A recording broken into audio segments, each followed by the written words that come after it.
Hello, everybody, and welcome to another episode of Please Vote for Me. My name is Thomas W. Timbrooks. Let's get back on the slide so you can see a picture of me so that you don't have to look at me directly. Thomas W. Timbrooks.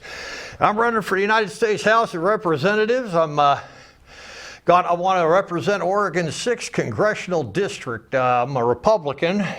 It's running for the Republican Party, but I've got some liberal views. I'm not a hardcore right-wing Republican. I respect all the inputs, all the ideas that people have. And my main objective is to make Oregon's 6th Congressional District America's greatest congressional district. And I want to do that for the Democrats, Republicans, liberals, conservatives, the hippies, the rebels, the Yanks, all the people living in the district. I mean, I realize the representative's job isn't just to push an agenda. It's not that you're not going to Washington, D.C. for your own purposes. You are going to Washington, D.C. as a representative of the people of your district. And that is the single most that's the single most important thing to remember if you're any kind of politician. You're not there for your own agenda. You're there for the people that you represent. Okay, so for this week, I want to talk about something that happened in Washington. You had President Trump and Zohran and Mamdani. And they were talking with each other, and the people who were anticipating this discussion, I think both sides were disappointed. Both sides. The liberals who thought Zohran was going to go there and tell President Trump off, they're well, why didn't you tell President Trump off? And the hardcore right wingers who thought, well, President Trump's going to probably deep pants this guy and give him a wedgie or something like that. No. These two people ended up just talking with each other, having a nice, happy, smiley chat with each other. And I think both sides were kind of disappointed. I mean, I wasn't disappointed. I was pretty happy. I was very happy that Donald Trump and Zohran Mamdani have a constructive relationship going on now, okay? And I'm very happy about that, actually. So I put some slides together that kind of talk about how I feel. So make Oregon's 6th Congressional District America's greatest congressional district. And so I got accountability, leadership, and the purpose of government for this week's episode of Please Vote for Me. So ultimately, I want to start at the very beginning here. The purpose of government is to accomplish collectively what the individual cannot accomplish. At the federal level, you're shaping national policy, and at the state level, you're providing federal funding for opportunities that may have a positive impact on the nation. And what I mean by that, of course, as a representative of your district, you are gathered in Washington, D.C. as a member of Congress. I got stuff in my pocket here, and it's making such a pain in the butt. I got big pockets. One thing I love about this jacket, big pockets. Big hands, big pockets. So as a representative in Congress, you are helping to shape America. You are shaping national policy, and it's there in the Constitution, Article 1 of the Constitution, all the things that you are there to do. For Oregon's 6th Congressional District, the number one priority for Oregon's 6th Congressional District is, like the slide says, to provide federal funding for opportunities that may have a positive impact on the nation. See, that's what the representative goes to Congress for. The representative goes to Congress and tells everybody, all the other congressmen from the other 50 states, congressmen and congresswomen, all the Congress people, hey, over here in Oregon, we got a great idea, and if we got some federal funding together, we could develop this idea and it would benefit everybody in America. Stuff like cancer research. In Oregon, there's some people who are doing cancer research that is working to develop the human immune system so that the human immune system can actually fight cancer better. You see, one of the purposes of your immune system is to wander around in your body looking for cancerous cells, or not just cancerous cells, but any kind of cell that isn't doing what it's supposed to be doing. Your immune system looks at these cells and says, yeah, you, and it just takes it out and just yanks that thing out and eats it. It's like, it's crazy the way the immune system works. And you know what? It does it all for free. Your immune system does it all for free. Okay, it does what doctors wish they could do, and it does it for nothing. They never ask you for money or nothing like that. It's fantastic. But sometimes your immune system is suppressed. This can happen from like chemicals that if you work around certain organic chemicals, they can actually suppress your immune system, and your immune system will not be able to do everything it's supposed to be doing. And this is something that is being studied now by the cancer community, studying this, finding out about it. Why are some people more susceptible to cancer than other people? Well, it's found, is it environmental, is it genetic, and so forth. And so they are figuring out ways to get the immune system to concentrate its efforts on the cancer cells, and figuring out why it is the immune system doesn't want to concentrate on these cancer cells. So that's a very positive thing. If we could get federal funding into that, then Oregon could become the immune therapy cancer research facility of America. The United States would be like, oh, you got cancer? Go to Oregon. They'll take care of you. Just like that. And so that is one of the things that I would be trying to get federal funding for, coming to Oregon. And that's what your representatives do. Another thing is Agility Robotics. Agility Robotics is a robot facility in Salem, and they make these humanoid robots, and so their humanoid robots are working like in Apple, or not Apple, but Amazon. You got these big old Amazon warehouses and stuff, and you got these humanoid robots that are walking around doing this stuff. Well, my way of thinking is this. These humanoid robots would be really good for patrolling the border. Okay, we're building this great big border wall between Mexico and the United States, and as it turns out, this border wall is very good for Mexico because it prevents the drug traffickers, the narco traffickers, the human traffickers from getting lots of money. And their organizations down in Mexico, they need a lot of money. Right? And so because they aren't getting as much money as they need, the narco traffickers, the human traffickers down in Mexico are losing their grip on government. And so the spirit of Zorro is alive in Mexico, fighting against the corrupt government that is corrupt because of all the money that gets into their hands, because they sell drugs and to Americans, and they traffic people up to America.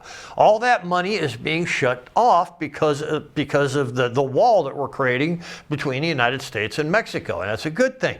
But we need soldiers to patrol the wall, and that's why I'm thinking these robots built up here in Oregon. I mean, the government could develop some kind of contract with these people so that not as many people have to patrol the border. I mean, wouldn't that be great? You could have 10 robots for every one person. And there'd be a terrific cost savings. everything would be much better because the robots would have instant recognition. They could see in the dark. You could have drones all over the place. So if a robot saw something that it found suspicious, it could relay it back. Somebody at the control room would be like, "Hey, robot number 17, send a drone over to these coordinates and check this out." And the drone would just pop off of the wall and go fly over there and take pictures of whatever's going on. I mean, isn't that a good idea? Yeah, I think it's a good idea, and we could build those robots here in Oregon. That's probably create 1,000 jobs, maybe more. The same thing with the cancer research. That could create thousands of jobs. See, that is the kind of thing that your representative is supposed to go to Washington to try to get funding for. Getting money to come to, had to check on something real quick. That's the office over there. That's the control booth. That's where they do everything. So that's what your representative is supposed to do. Now you see, one of the reasons that I'm going for this job as representative is because the person who is doing it presently, Andrea Salinas, she's a good person, decent person, and she does have some money coming into Oregon from federal funding. She doesn't have enough coming into Oregon. I think that I can get the federal funding to our district that can create thousands, maybe tens of thousands of jobs. So that's what I'm going to do over there. And that's what, on my little slide here, you can see at the state level, provide federal funding for opportunities that may have a positive impact on the nation. Okay, and so that is what I'm talking about there. The purpose of government is to accomplish collectively that which cannot be accomplished by the individual, and the individual cannot get federal funding to the state. So, there you go. Now, you're going to have to represent the district needs, and that to know Oregon's 6th Congressional District industries and demographics. And that's what I'm talking about, the industries, the robot industry, the semiconductor industry. Communicate priorities in Washington, and that's the time to advocate for district interests. And that is exactly what I'm talking about, advocating for district interests. Going up to all the people that are representatives in Congress and telling them, look, this right here that we're doing, it's going to have a terrific positive effect on Oregon and the United States. And there are other states all over the United States that provide things for the robot industry that Oregon could purchase these things, and so it could create an entire industry nationwide. So this is a good thing.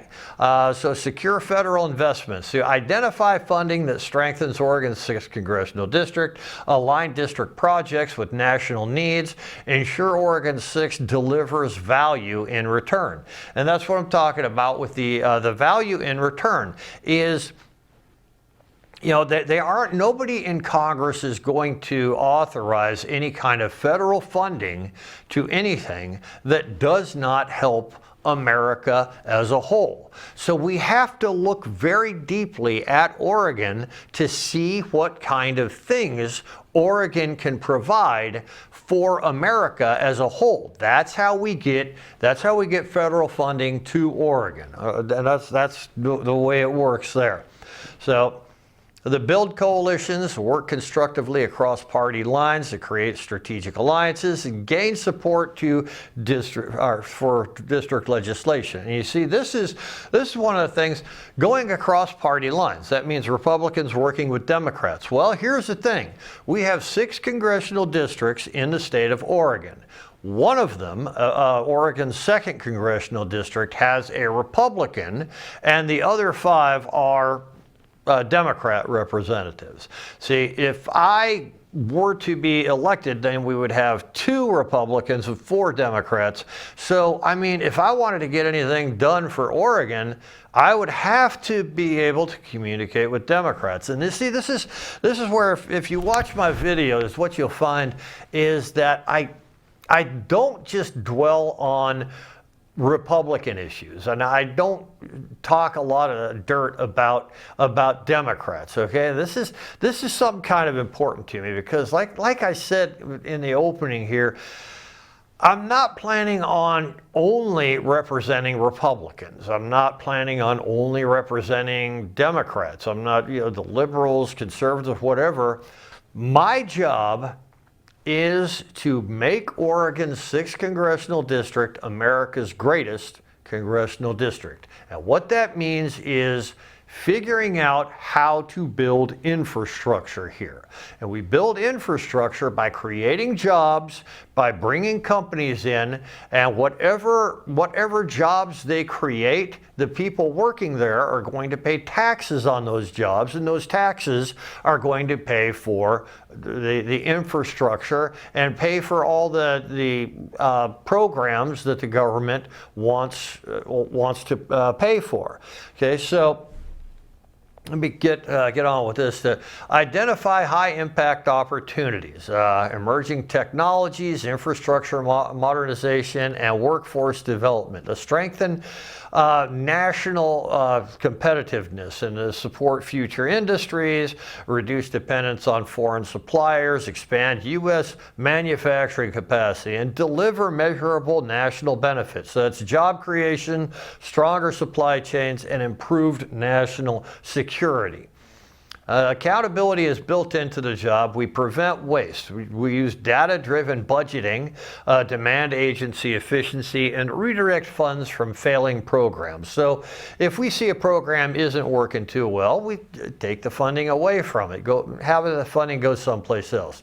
In order to prevent fraud, we use federal auditing tools. We strengthen oversight requirements and enforce transparency in grants. And that is accountability that is built into the job of representative. We ensure measurable results, set performance benchmarks like jobs. How many jobs were created, how many lives were saved, how many crimes were not committed. Okay, so then track outcomes, and then we report to the public. And this is something that the president is supposed to do I believe it's once a year, it could be semi-annually.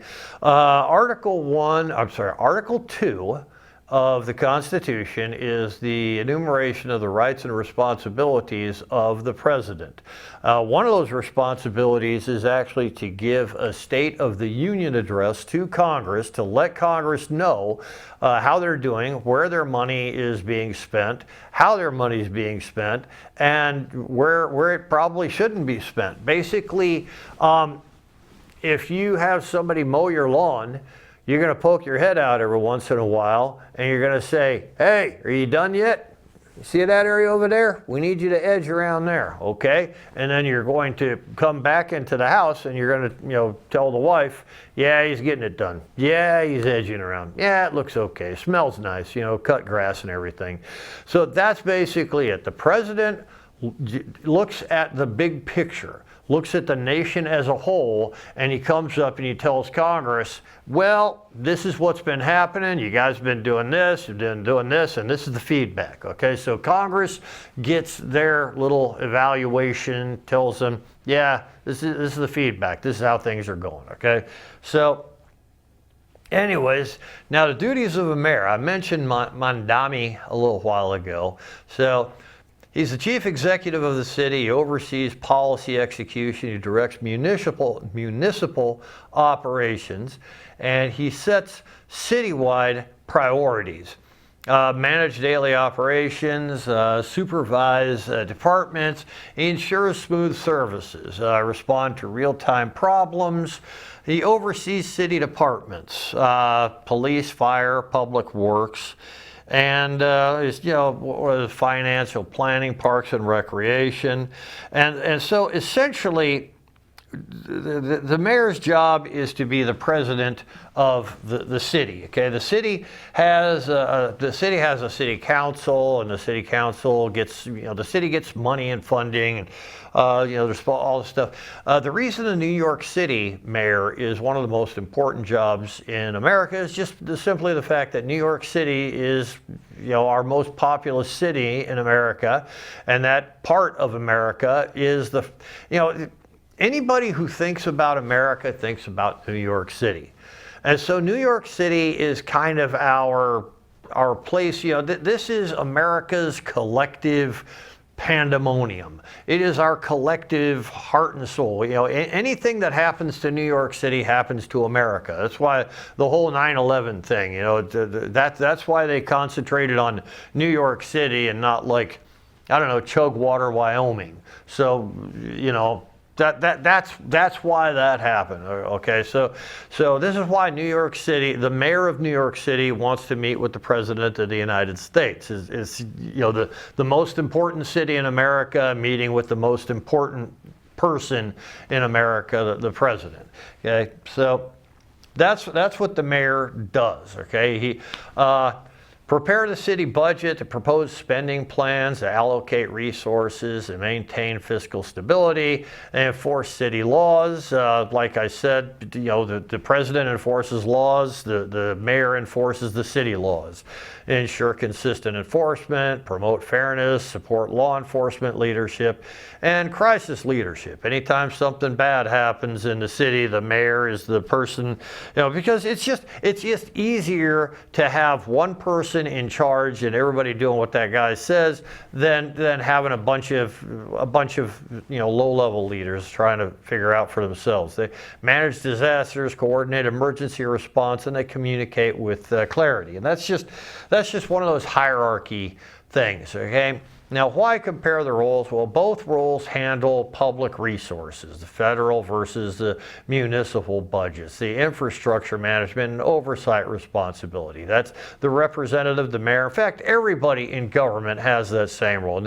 They impact daily life, public safety, transportation, local economy. That's the mayor, and that's the representative that goes and does this. So both require accountability, clear rules, protect funds, and measurable outcomes. And that is, like I said, that's the mayor, that's everybody in government. Everybody in government has got that shared purpose, okay? And why this matters for the story I'm telling right now, well, Mamdani seeks guidance. You see, executive responsibilities are very large, and New York City is very complex. Guidance from seasoned leaders matters, and this is something that President Trump can definitely provide for Mamdani, because I mean, President Trump helped to build a whole bunch of places in New York City, and President Trump was around. And he was doing stuff in New York City, building and working with the mayor, and working with unions, working with all this stuff when Mamdani wasn't even born yet. So Trump knows New York City. And Mamdani, I mean, he's not stupid. The guy became mayor of New York. You can't become mayor of New York City if you're an idiot. So Mamdani, I mean, say what you want about the guy. I know conservatives are saying all kinds of terrible things about him. I'm not one of those conservatives, because I'm not going to throw dirt on somebody who wants to take. Mamdani wants to take responsibility for New York City. You know, Mamdani sees, hey, New York City, I think I can help New York City to do better. Me, I'm thinking, buddy, give it a try. You know, because I mean, somebody has to do it, and he wants to do it. You know, it's a thankless job. If things go wrong, he's going to get all the blame, and if things go right, the news isn't going to report on it. The news never reports on things when they go right.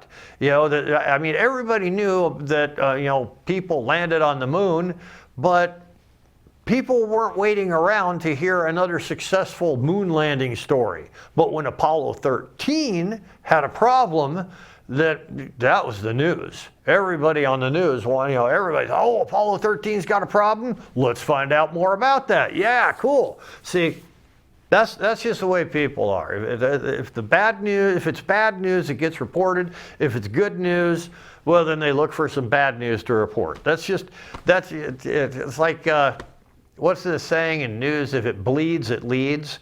That's the kind of stuff people want to find out about. They want to find out about the bad stuff. I mean, I was in the Marine Corps, okay? I don't want you to tell me about a beautiful grassy field that's a nice little meadow and you can go for a walk on it and pick flowers and have a picnic with your hippie girlfriend. I don't want to hear about that. I want to hear about where the enemy has put landmines. I want to know where the enemy has got snipers, okay? That's what I want to know about. Human beings need to know what the bad news is so that we can prepare appropriately. Because, you know, I mean, the good news is terrific, makes you feel good. But bad news, that's something you need to take shelter from the bad news, okay? You need to prepare for bad news. That's just, it's good common sense. So anyways, like I'm saying, Mamdani, if everything goes right in New York, people are going to be saying, hey, good job. You know, nothing special. He might get a parade or something. But if things go badly in New York, everybody's going to be rushing around saying, oh, I told you so, told you so. Mamdani does not want bad things to happen in New York City, and neither does Donald Trump. They have that in common. And that's why I'm very happy that they've got a friendly relationship with each other. It's great, it's terrific, it's more than I could hope for. I am very, very happy that they have a constructive relationship and that they seem to be getting along with each other. And that's terrific. Okay, so federal coordination influence city success, the grants oversight and crisis response. These are all very big things that you know, the United States government, the federal government does oversee a lot of this stuff. Understanding this helps explain New York City dynamics.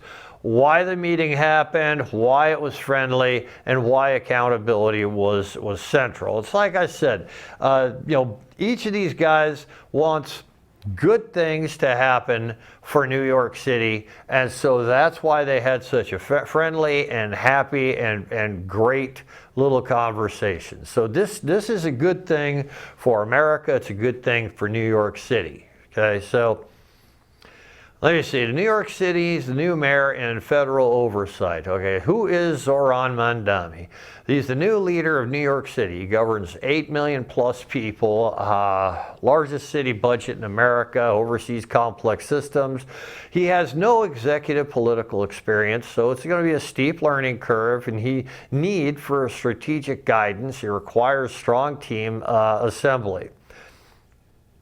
Yeah, it's a city facing challenges, big challenges. The public safety, economic disparity, aging infrastructure. I mean, what is it? I've been to New York City probably about 15, 25 times, something like that. I love New York City. I think it's a beautiful, really interesting place. The people who live there permanently are interesting. Probably about at any given day, 50% of the people are tourists. You know, just going to New York City for one reason or another. You don't really have a lot of people who are living in Pennsylvania who say, you know, I'd really like to go to New York City to get a hoagie at, you know, this sub place. That's not going to happen. So you know, tourists come there. There's a whole bunch of hotels and like that, and it's a really interesting place to visit. It's an interesting place to interact with and everything. But they do have some very unique dynamics there, some very unique issues,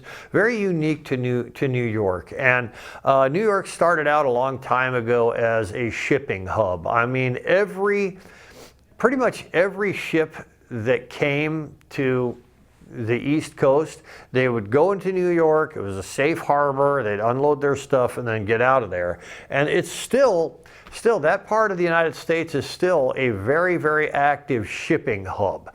A lot of stuff goes in and out of New York. So the people who work at those shipyards, well, they need a place to live. And, you know, that's one of the things that Zohran Mamdani is, you know, anxious to get is, you know, affordable housing for these people. It's difficult, but, you know, Trump wants the same thing because keeping New Yorkers working, that's, you know, it's helpful to New York. So, you know, positive relationship is going to be very helpful there. So Trump has run large systems and managed federal agencies. He's handled high-pressure decisions, built federal relationships. New York City depends on federal support. It really does. Alignment improves outcomes. Oversight prevents mismanagement.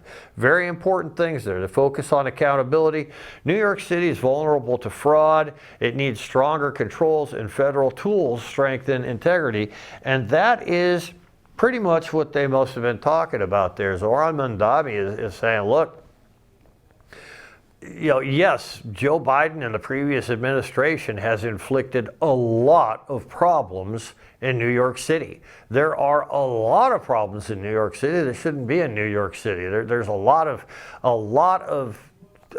theft and crime on the streets. And how do you get rid of it? We want to get rid of the crime on the streets, but I mean, New York City only has so much that it can do. So Mamdani doesn't want to appear like he's weak on crime, but he also doesn't want to appear like he can't handle the situation. So more than likely, they were talking about some kind of strategic effort between the federal government and the city government and the state government to set things right in New York City.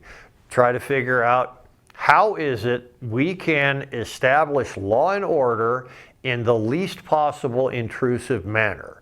And that's probably why they were giggling and smiling at each other and shaking hands. So it's a good thing. What's happening there is a good thing.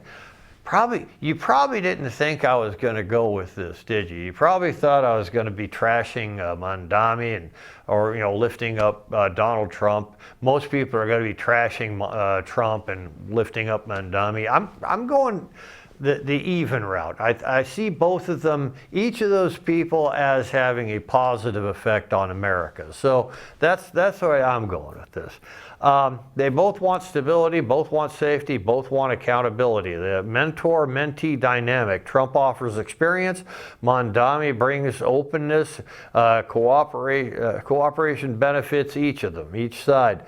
Mutual recognition of strengths. Executive skills versus fresh perspective.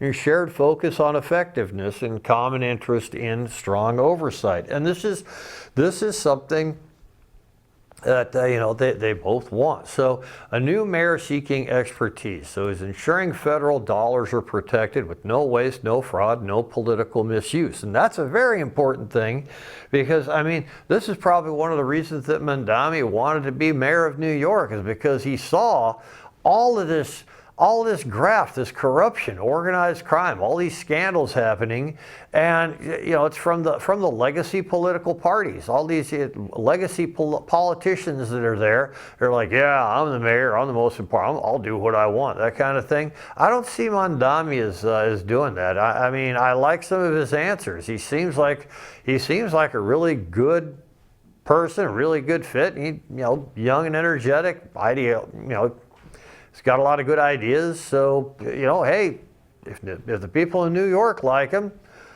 then let the people of New York have him. And if you guys elect me and I go to Washington, D.C., and somebody needs something done for New York City, I'm going to vote for that. Because as long as there's accountability built in, as long as good things are happening, if it's positive effect, then let's make sure New York City is a good place to live in. It's a good place to visit. We want people having a positive view of New York City. So, former president offering solutions, knowledge and oversight tools, inspectors general, federal auditors, DOJ, DHS mechanisms. And this is like for the Trump administration started out with Doge, with Elon Musk going in and figuring out all the programs that could be cut, all the programs that could be eliminated, like USAID. It was found out that USAID, one of the reasons that Donald Trump wanted to get rid of USAID is because all of the money that we sent there was just disappearing. There was no accountability. And as it turns out, a bunch of that money, I mean a whole bunch of that money, was going straight to terrorist organizations in Africa, so that we, America, through USAID, we were financing these terrorist organizations in Africa that were performing genocide of Christians. So you got these Christians. One of the biggest religions in Africa is the Christian religion. And another big one is the Islamic religion. And they're, fighting each other. Well, America was actually giving money to the Boko Haram so that the Boko Haram could kill Christians. And that just doesn't seem right. So getting rid of USAID was a good thing. And Elon Musk did that. Well, there's probably a whole lot more things that are going on that are bad that could use a little bit of oversight, a little bit of accountability. And I'm sure that's what Donald Trump and Zohran are going to be doing next. So more good news, okay? Experience running the U.S. government. Well, emergency management, infrastructure programs, and national security systems. Trump's got all kinds of experience with that. Mamdani is probably going to be asking for help, direction for that, which is a good thing.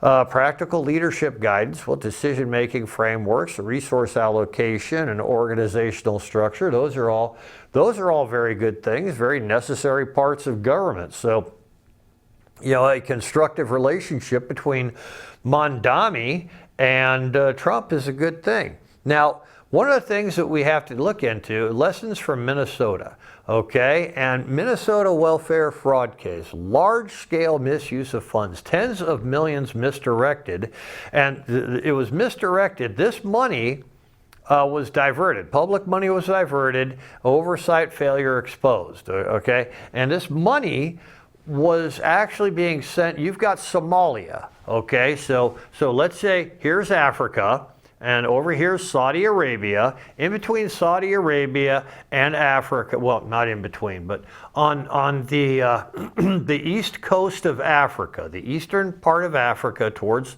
the north, just underneath Egypt and Ethiopia, around this area, you've got Somalia, okay?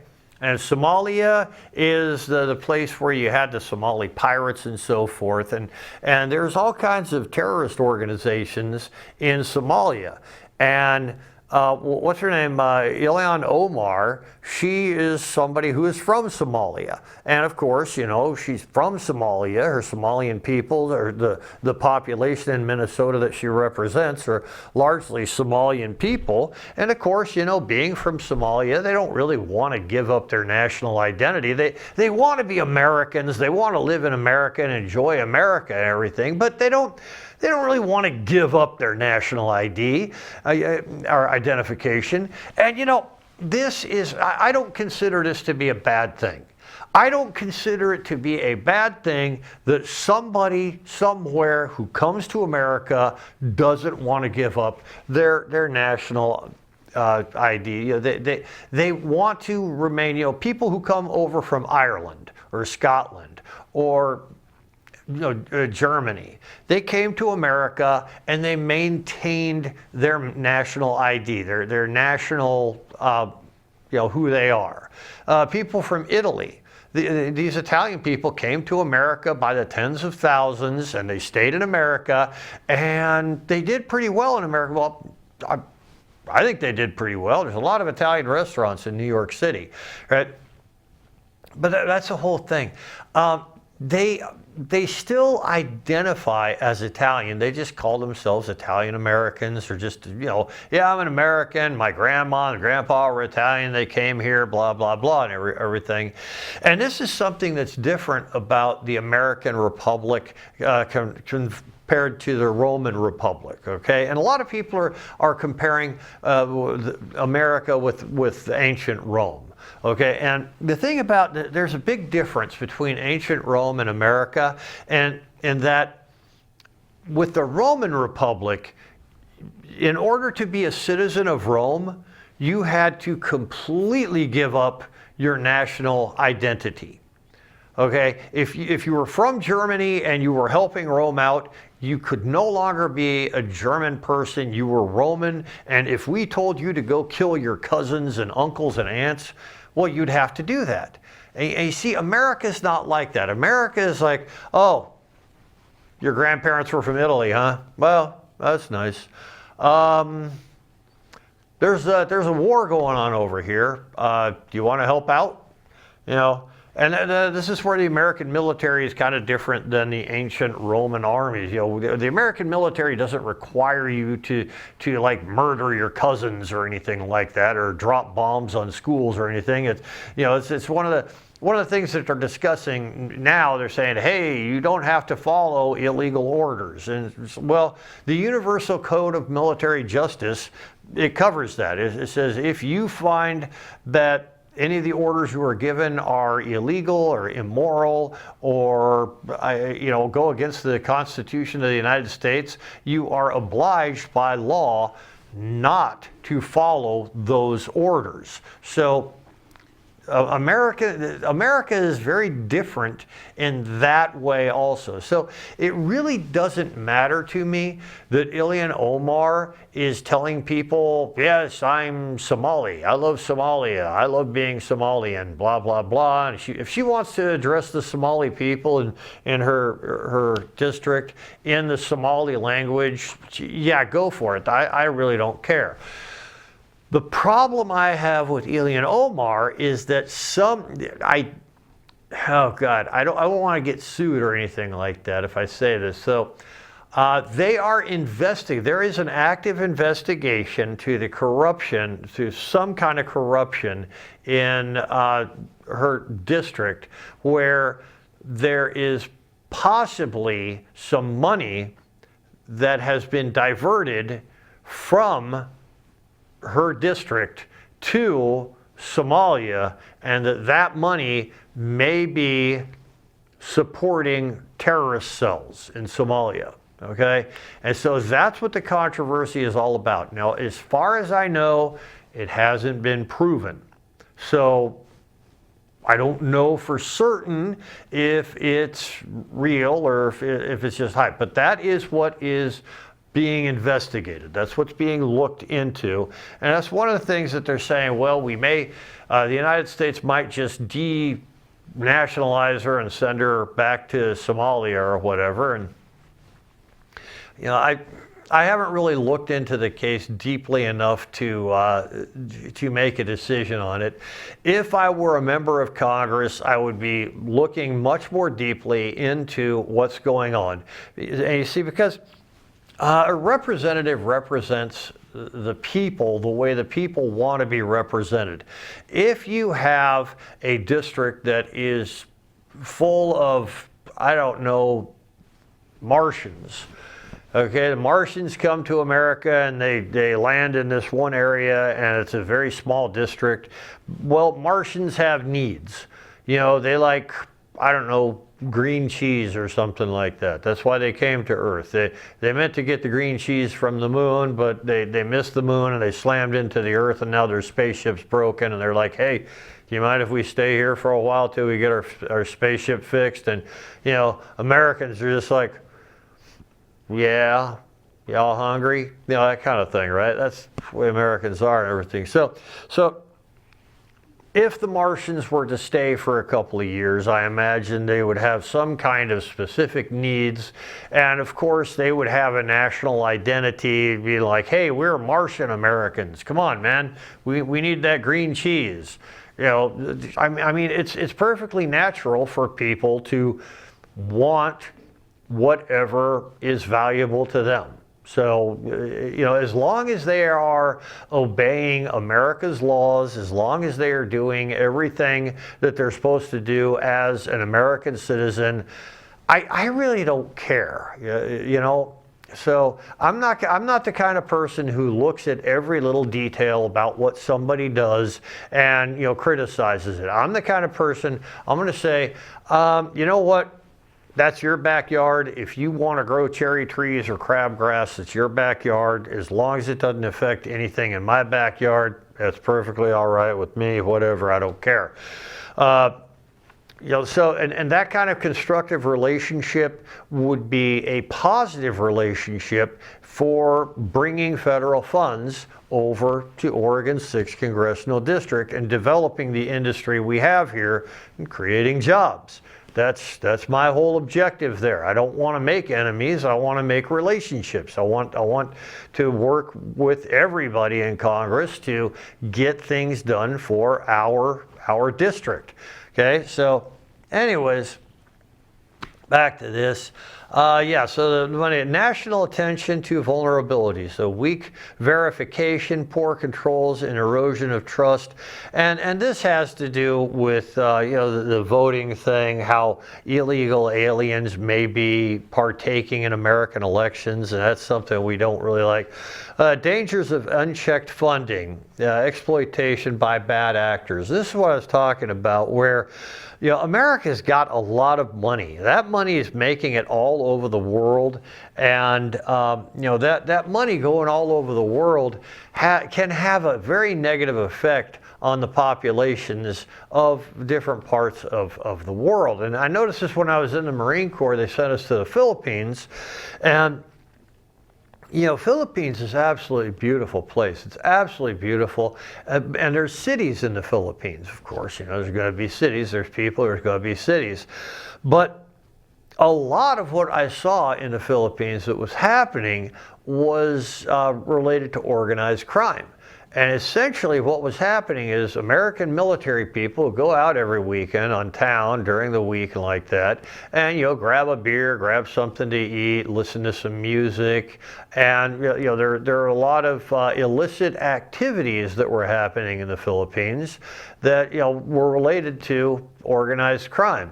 And one of the reasons that it was allowed to happen is because the American military people didn't consider the Philippines, it's not a permanent place, it's not their permanent home, so they don't really care if they have a permanent impact on what's happening in the Philippines.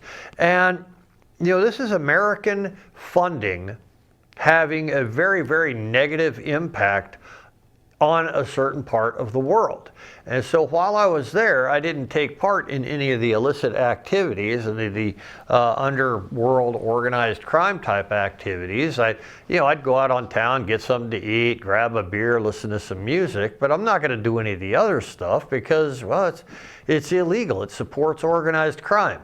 But a lot of it did happen, and the Filipino people were really suffering because of the American influence there. And that's one of the reasons I'm pretty happy that the American military bases in the Philippines shut down and moved away, is because our influence in that part of the world was not very positive. And that's just what happens when you have unlimited financial resources going into an area. Some enterprising, greedy person is going to figure out how to use those funds for selfish purposes, for illicit gains. Okay, and so this is one of the things that oversight is meant to assist with. We can't have American dollars going overseas to have a negative effect on other countries. And this is, like I said, this is what's happening in Mexico, is, for a very long time, American money goes down to Mexico and it puts these bad people in charge, which I don't like, because Mexico is a beautiful place. It's full of wonderful, amazing people. And I don't like the idea that American money is going down there and causing problems. Same thing in Africa. I mean, Africa is full of some wonderful, amazing people doing some great things. And American dollars going to Africa, it shouldn't be paying for terrorists. It shouldn't be paying for organized crime. It shouldn't be paying to overthrow governments and so forth, and slavery and like that. Americans should not be. Our money should not be going to other countries to cause bad things to happen. That's what we're talking about with oversight. And this is the kind of things that Mamdani is seeking, help from Donald Trump to fix in New York City. all these things are happening in New York City. He doesn't like it. We don't like it. So, it's a good thing to get rid of it. So, saying oversight is essential. Protect public resources, maintains program integrity, and strengthens confidence. Fraud harms everybody. Politically weaponized, distracts from solutions, and it hurts vulnerable populations. And it supports accountability partnerships. Local and federal, better auditing, and transparent reporting. And it's the transparency that's really important here because, transparency keeps everybody honest. And Mamdani's likely concern is that this type of thing cannot happen in New York City. A higher risk due to scale, big city, big problems. Larger programs attract bad actors. Like I said, organized crime, they can smell out the money. Damage would be greater, and it would be greater because, I don't know if you've ever dealt with New Yorkers, but they're pretty stubborn. A New Yorker will be like, dang, man, I can't believe this is a problem. We're going to have to clean up this problem. Okay, but if somebody who's not from New York goes to New York and says, hey, man, that's a problem. You guys have got to clean up this problem. A New Yorker is going to look at the guy and say, you're not from here, are you? Yeah. Do I come to your house and tell you to clean your dishes? Yeah, I don't do that, do I? So you know what? You just get on that road that brought you here and take it until you've fucked off completely. Fucked all the way off. Okay? That's a typical New Yorker attitude. You give them an opportunity, they'll fix their own city. That's the whole heart of the matter here, and I think that's a big thing that Zohran is giving to the people of New York. New York City people are seeing him as a way to help them to fix their own city. Okay, and it's true. I don't go to your house and tell you to clean up your kitchen. You shouldn't come to my house and tell me to clean up my kitchen. I know my kitchen is filthy. I know I'm a pig. I know how I live. I will clean up my kitchen when I want to. You tell me to clean up my kitchen, I just might make it worse, just to spite you, right? It's kind of immature, but I'm old and I don't care anymore. So anyways, so the common theme here is accountability protects the public through fairness, efficiency, and safety. And funds have to reach intended recipients. So real benefits, no diversion, no fraud. And government succeeds when trust is earned. Transparency, reliability, and results. And you see, that is everything that Mamdani wants, and that's everything I want for Oregon. And my duty as your representative, identify the high ROI Oregon 6th Congressional District projects like future industries, infrastructure, and workforce growth to deliver national level results with job creation, economic strength, and security improvements. Ensure every dollar is protected, no waste, no political games, and measurable outcomes. Federal accountability matters. Use oversight systems, inspector generals, program evaluations, transparency portals, enforce clear spending standards. We're going to define usage rules, trackable expenditures, public reporting, and apply lessons from New York City and Minnesota to prevent misuse, protect taxpayer interests, and strengthen trust. Protecting our district's future. Smart investment strategy. Target high impact sectors. Like I said, robotics, technology, cancer research, semiconductor industry. Spur innovation. And we'll do that using federal funds to influence, to improve the marketability of the ideas. Long-term accountability plans for annual reviews, oversight partners, verification mechanisms, and transparent communications, regular updates, honest reporting, and clear metrics. So like I said, this is not a left versus right problem. Fraud is nonpartisan. It hurts everyone. It wastes resources, and it damages trust. Accountability benefits all. The stronger programs, safer communities, more effective government. An Oregon 6th Congressional District can lead nationally with clear standards, strong transparency, and results-first leadership. My goal for Oregon 6th Congressional District is to make Oregon 6th the strongest district in America. Economic power, technological leadership, world-class infrastructure, deliver national benefits, jobs nationwide, secure supply chains, strong defense capabilities, and set the national example through accountability, transparency, and results. What we can become. Model for responsible investment, efficient programs, high return on investment, reliable outcomes. An innovation hub for the Northwest with AI, robotics, and clean energy. A district that strengthens America economically, technologically, and strategically.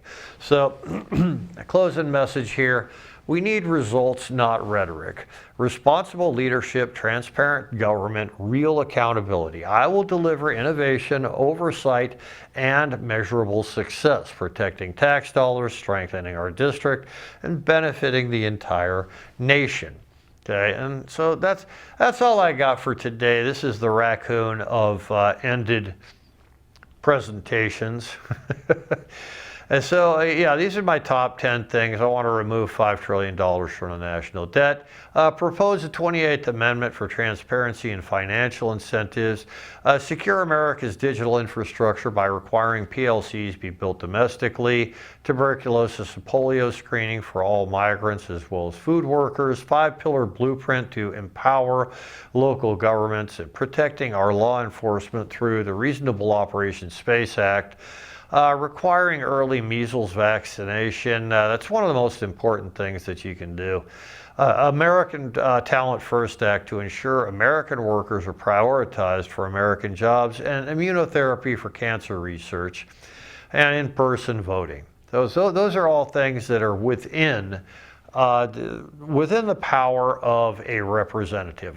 Nothing here is completely, I'm not talking about building spaceships orbiting Jupiter to, spending $100 trillion to, dig a hole through the planet or anything like that. Saying this is stuff that is all within the scope of the representative. And I want to say I support Donald Trump for the Nobel Peace Prize. I think he's done some amazing work. I think that he deserves it, and I really hope that he gets it. I think he's a great president. I also support Tulsi Gabbard for president in 2028. See, I know a lot of people are thinking J.D. Vance is going to run for president and maybe Tulsi Gabbard could be his vice president.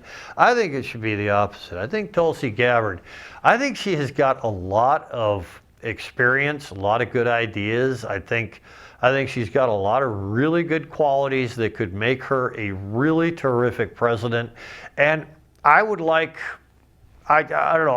for her to be America's first female president.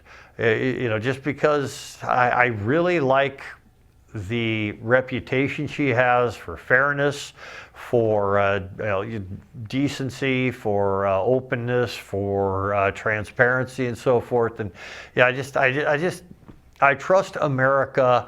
I trust the executive branch of America in her hands. So I think that's a future thing. So, yep, make America great again, MAGA. Well, I am Make Oregon 6th Congressional District America's greatest congressional district Republican, and that is my intention. I want to make, you see right there in the upper right part, you see the big 6. That 6 is our newest congressional district. It's also kind of a small one. I guess the 3rd congressional district's a little bit smaller, but anyways, that's us in the 6th congressional district, and yeah, that's my intention is to make us the best. So, yeah, That's me. I am Thomas W. Timbrooks. I am running for House of Representatives, United States House of Representatives. Send me to Washington, D.C., and I will make Oregon's 6th Congressional District America's greatest congressional district. And thank you very much for listening to me. And take care.